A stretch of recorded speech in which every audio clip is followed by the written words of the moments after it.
episode, insert number here. Business as usual. 11?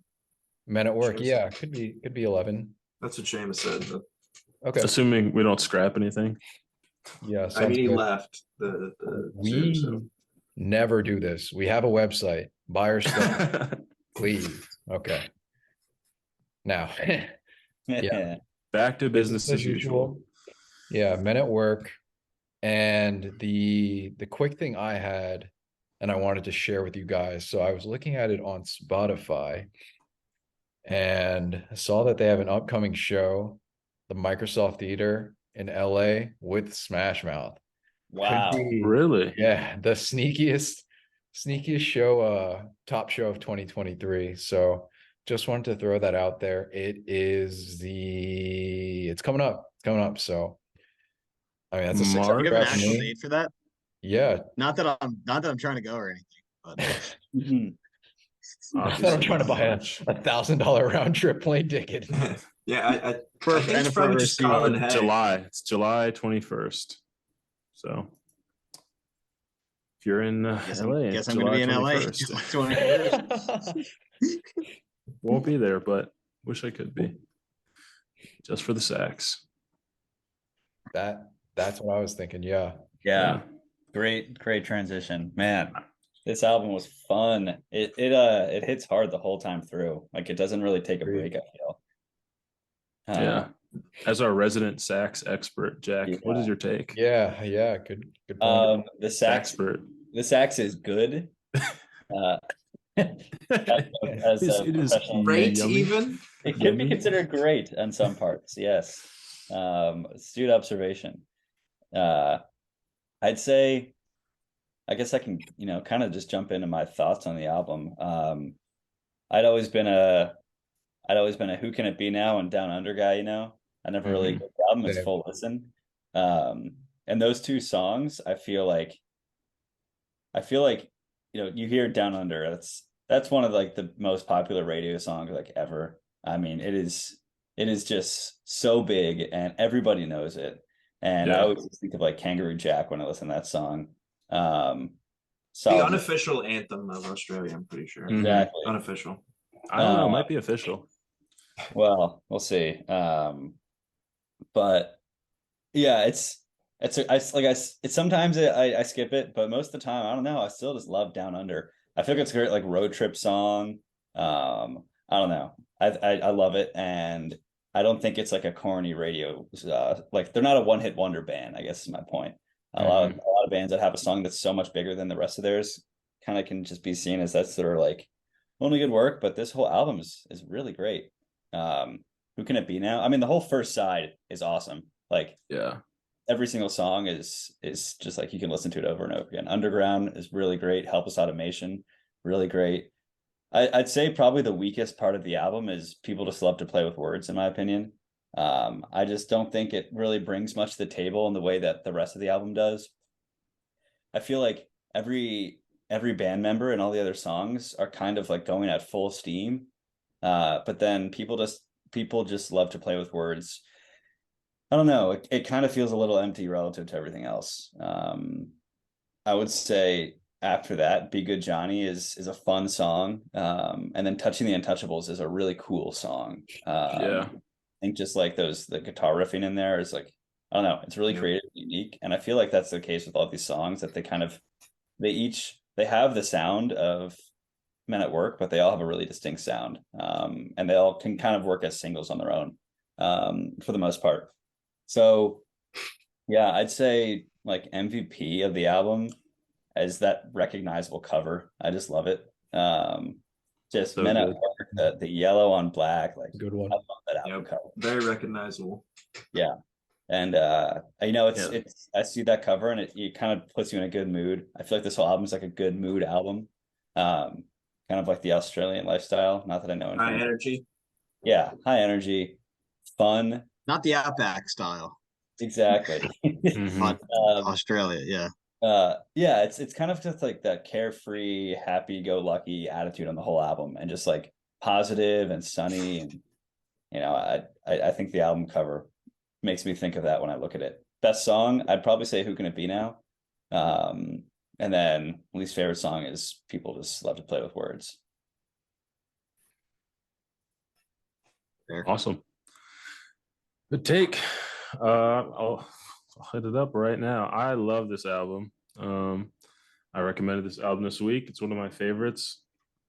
Probably listened, as far as actual physical vinyls go, when I had my record player, this might be the most played album that I had, because it's so repeatable. It's not super long, like less than 40 minutes, and every song is good in my opinion. I think People Just Love to Play with Words it is a little bit like slow, like a little bit more subdued. It's not quite as energetic as the other ones, but still love it.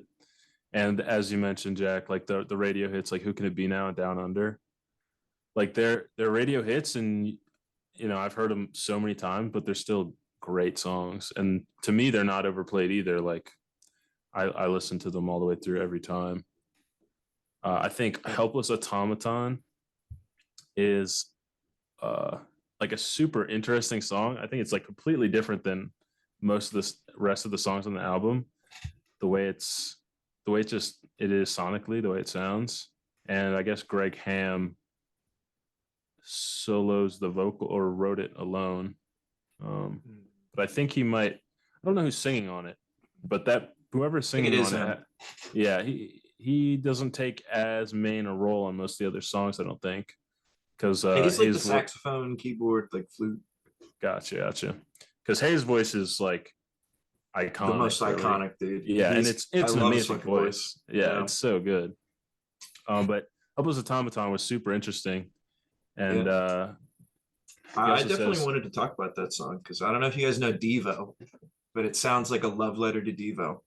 Like Devo had come out the year or two before this. Okay. Yeah, I really like the band Devo. They do Whip It, Crack That Whip, yeah, pass a slap. Like they do that weird song that was so huge, 1980. It kind of started a lot of synth play, and that song it just like really makes me think of Devo. Well, you got to thank them for starting the 80s. Without them, where would we? And these guys nailed it. These guys might like, have just took skipped the 80s. Yeah. What would have happened without the 80s? I think we would have been set back centuries, to be honest. Yeah. My favorite song. We actually would have jumped forward 10. Yeah. My favorite song, I don't know. I think it's either Touch the Untouchables or Catch a Star. I think the whole album has great saxophone riffs and great guitar riffs, like super catchy. I think the Touching the Untouchables guitar riffs and the like tone of the guitar is just so awesome. And I love the vocals in Catch a Star. So I'd say those are my top two. I don't have a song that I don't like on this album. I think every song is good or great. I think Be Good Johnny is a fucking banger. Absolute banger. It's just so positive, and it's just I'm actually listening to it right now. I'm a fucking daydream if I wanna. Yeah, it's great. I get too good in school. Fuck that. School sucks. Is that your alarm in the morning, Nigel? Oh yeah, Be Good Johnny. But I changed it. I recorded my own vocal, so it's Be Good Nigel. It's kind of weird, but nice. Yep. But yeah, that's what I got. Love this album. Don't have a least favorite song. I think they're all bangers. I 100% agree with you. This is song for song an amazing album. I totally agree that Who Could It Be Now and Down Under are the songs that like everyone is most likely to know. And I mean, like, as a result, like I've been listening to this album for years. I had a friend show it to me like back in high school. Always been a big fan of it. And like those are the overheard songs.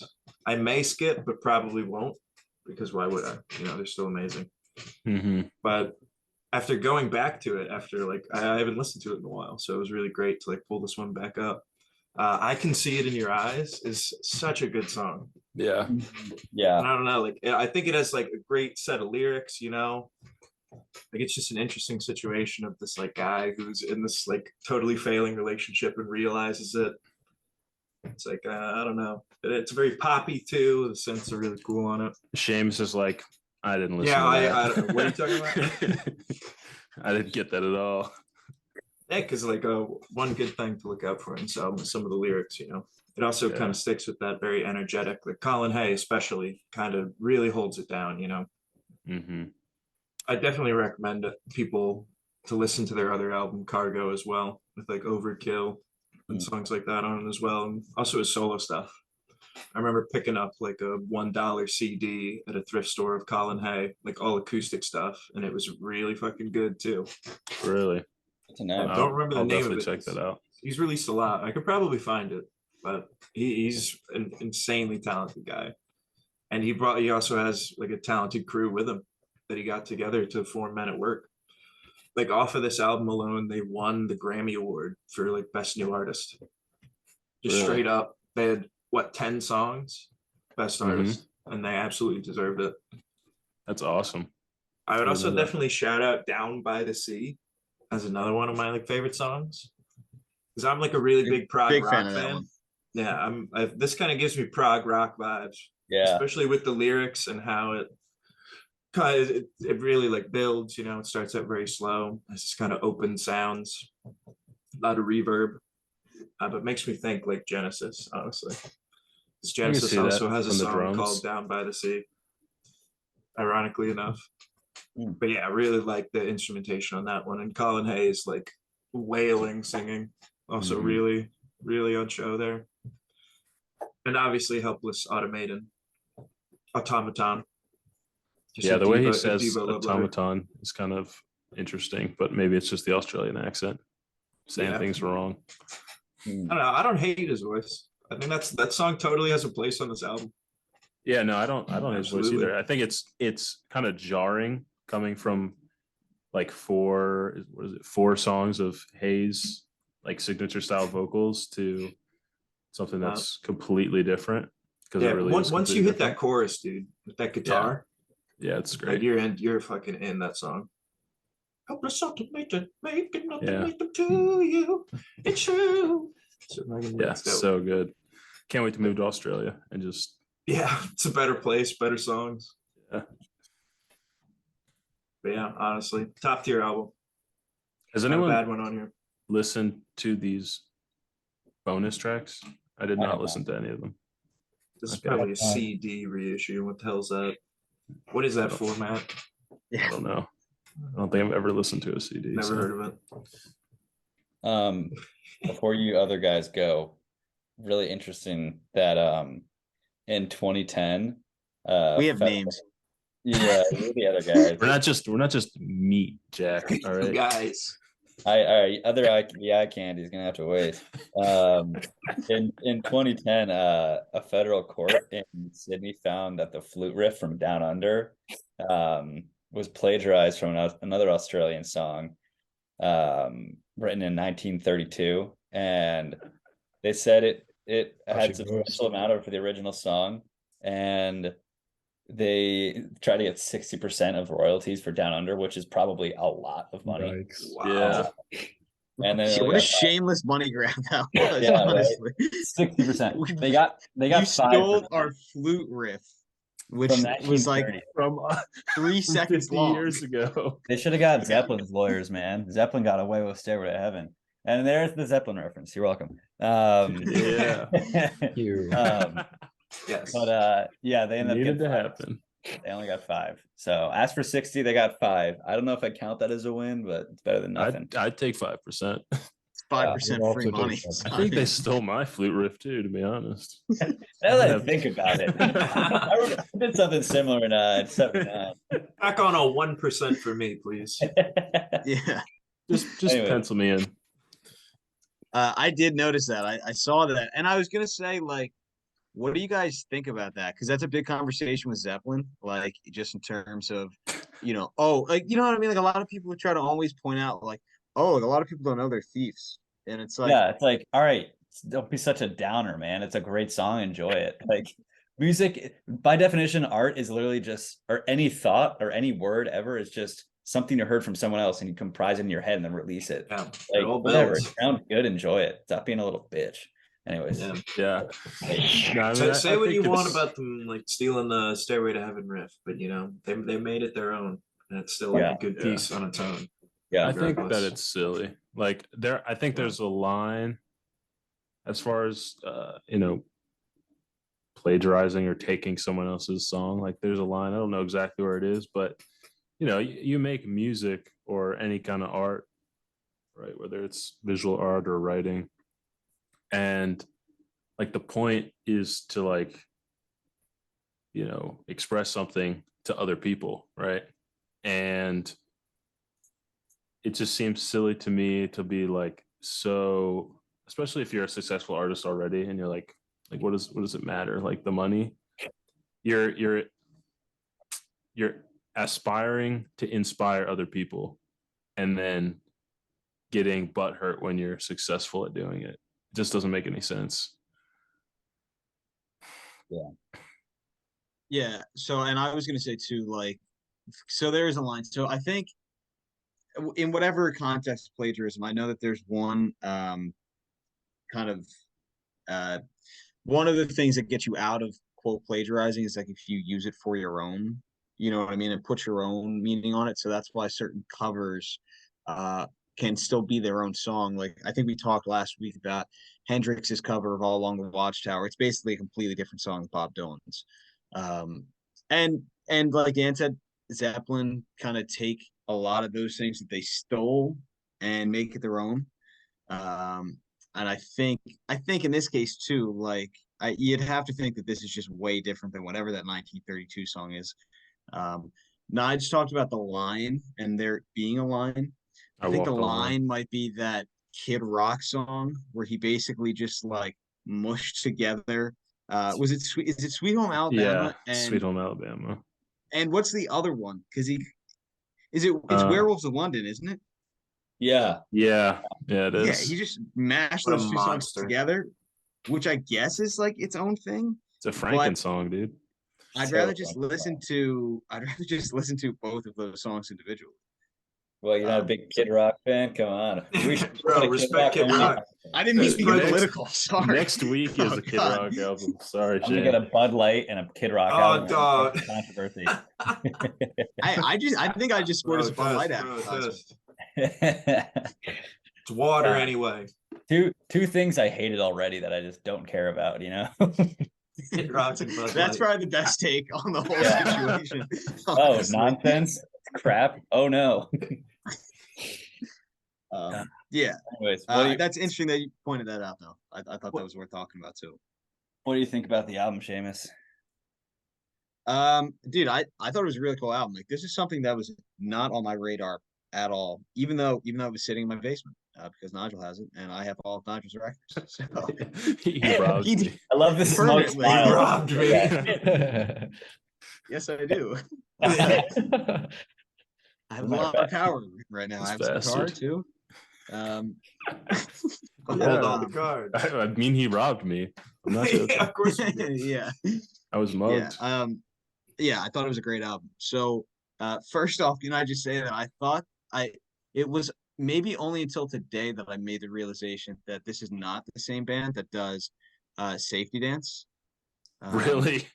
Men Yeah. without hats. Yeah. Yeah, whereas this is Men at Work. So you can kind of and Yeah, they're at both work, like you need kind a of hat. goofy. Come on. And they're both kind of exactly. Men with hard hat. Kind of like the band that they formed together. I always But thought Men Without Hats and Devo were the same band, but Devo has hats. yes, Yeah, I thought they were and the same honestly, thing. Yeah. They have those jumpsuits. They have multiple Yeah. eras of costumes. They got the little red hats. Yeah. and like honestly, fire hydrants. have you ever seen those bands in the same room together? That's a good. That's a good Holy crap. You ever listen to those songs at the same time? No. It sounds awful. Don't do it. Yeah, they're the same band. That's why. But yeah, so great album. So Who Can It Be Now and Down Under, the two songs that everybody's heard. I like both of them. And when I went to listen to this again, Who Can It Be Now, it like that lyric in the song, the Who Can It Be Now part, and then the saxophone behind it feels pretty cliche. But when it goes into like the verse, the music behind it is actually really cool. And when I heard it, I guess I was like, I finally got past that Who Can It Be Now part. There's a lot of good stuff in here. Just on loop. No, but James, I never do you know why he's saying "Who Can It Be Now"? I don't. I have no idea. Oh, okay. We'll get There's to it, people I knock, guess. there's people knocking on the store. Sorry, I didn't listen to the lyrics. Yeah, Making a joke. wouldn't understand. I didn't. Knocking at his door. She got That me. was funny. That was funny. That took me a sec. Listen to that song right So- now. And I never hated the song. But my point is just like I guess I thought it was always just super cliche, corny '80s. But there's a lot of cool stuff. Really cool use of the saxophone this whole album. Down by the Sea is probably it might be my favorite song on the album. I guess I am kind of a sucker for the prog rock thing.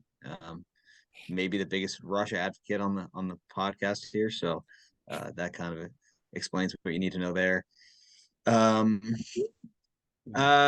Be Good Johnny, not a bad song. I don't love the part that Dan sang earlier, the like the kind of the Yeah, it the gets a leaps, little the vocal annoying. leaps, yeah, it's a little Be good, annoying. be good. I love it. Yeah. Yeah, I love It's like that. it's iconic. I love it though. Just makes me want to be a good boy. Yeah, Colin Hayes is so expressive, dude. His singing is very expressive. Yeah. Very different song than Johnny Be Good, too, by the way. Yeah. Yeah.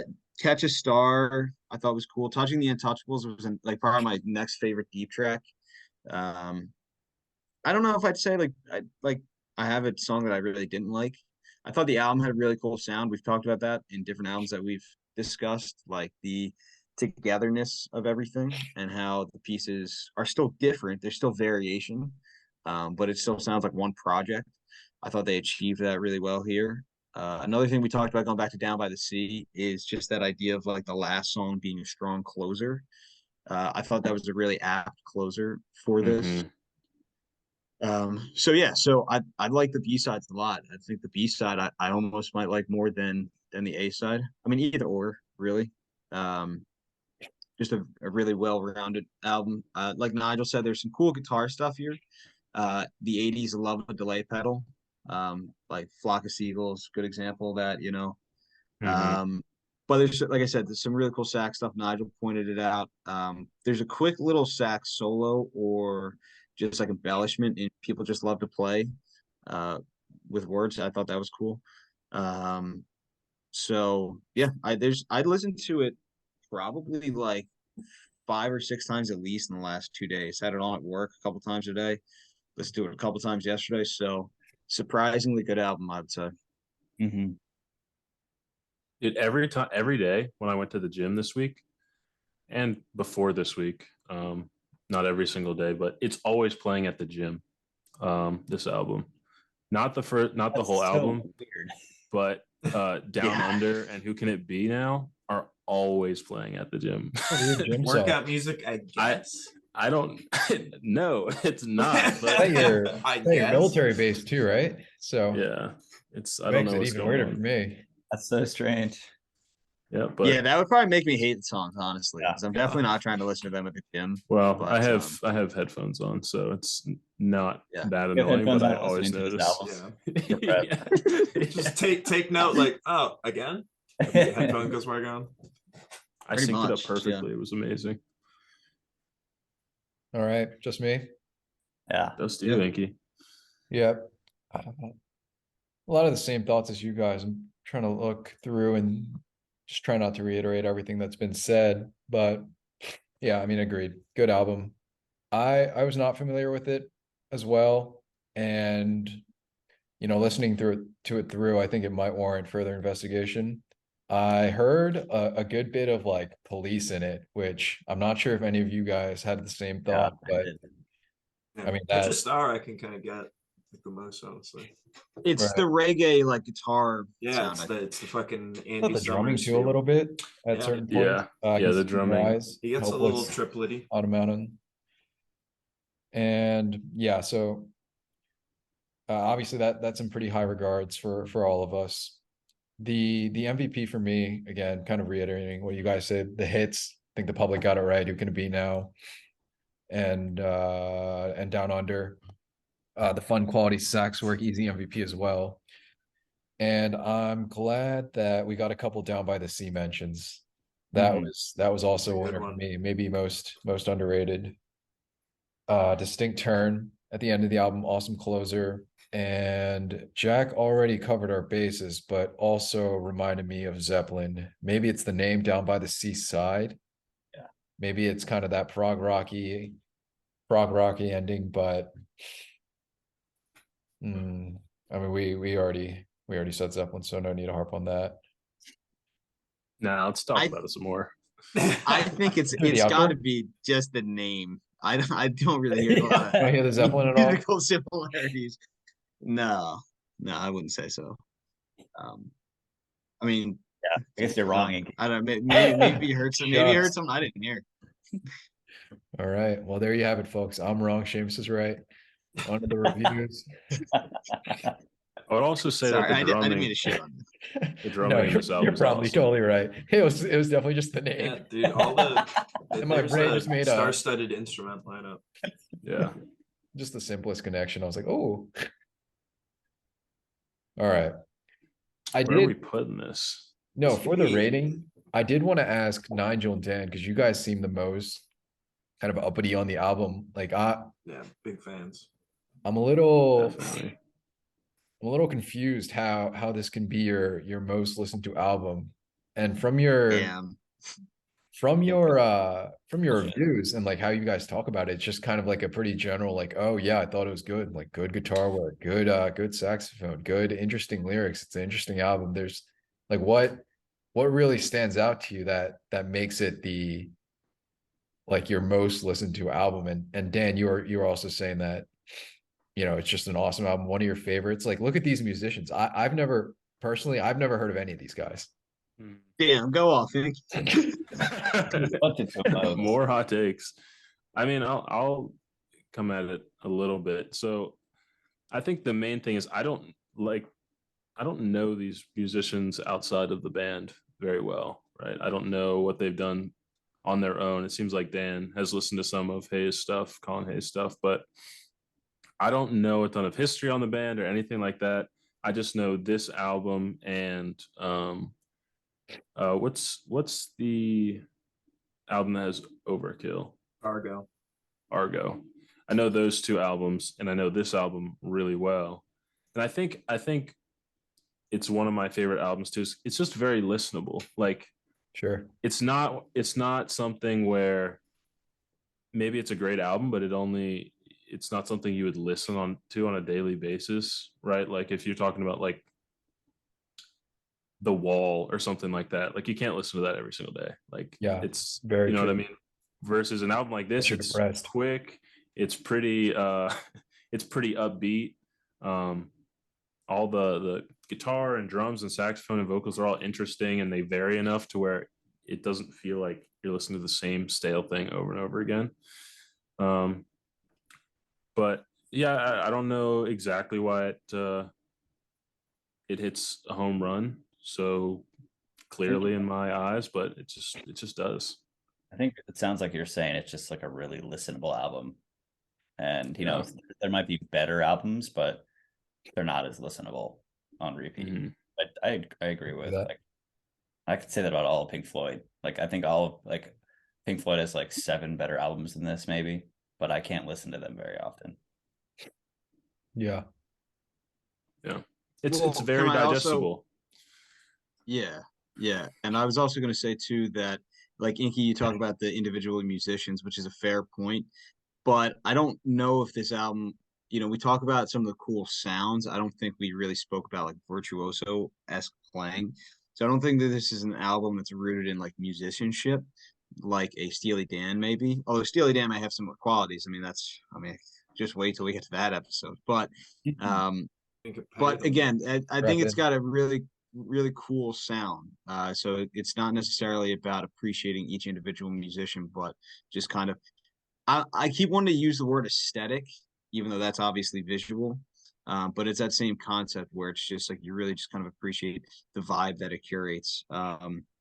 And like on that point too, I feel like some of the songs, maybe like Helpless Automaton being one of them, it's almost got like a video game sound to it. You know what I mean? Yeah. Mhm.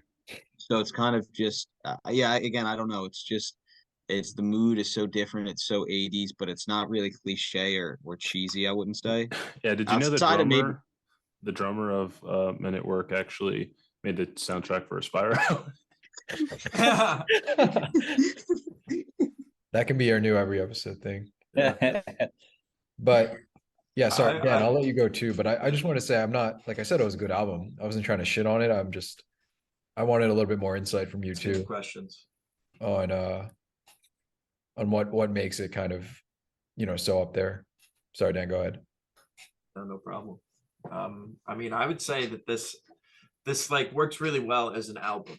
Like I always feel like I bring that up as an album. For sure. Like I feel like most of you guys probably know the Cars debut album and how that's like, oh, another one. You could say I'm familiar.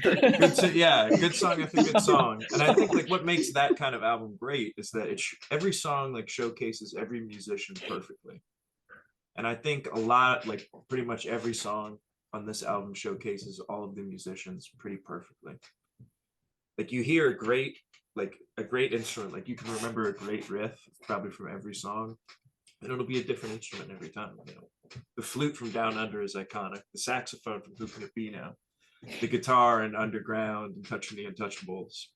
Like the big open drum reverb and like Down by the Sea and stuff like that. Like they really showcase everyone really well. And like it's definitely kind of sad that like their Cargo, I mean, they had hits on that, like Overkill, It's a Mistake, but they just kind of petered out and everyone left, kind of Steely Dan style. I don't know if it was Colin Hay being insufferable to work with, like Donald Fagen and Walter Becker, but something happened and they definitely like lost that kind of energy they had on this. Yeah, I just like as an album, I think it stacks up really well. An 80s masterpiece, to be honest. For sure. You can see like all their influences clearly on display. Like I mentioned, Devo for Helpless Automaton, prog rock, Down by the Sea, So I need someone. Yeah, fair points for sure. I need someone else besides me to go first with how they're going to rank it because I got a joke, so I can go first. Yeah. I think it's a solid B. I'm looking at everything else on here. I would put it like, I'll probably put it after In Through the Outdoor and before American Beauty, personally. Okay. Oh God. No, God. Yankee. Stop. That's it makes me a little happy that just to confirm, you would put in there. That's correct. Okay, thanks.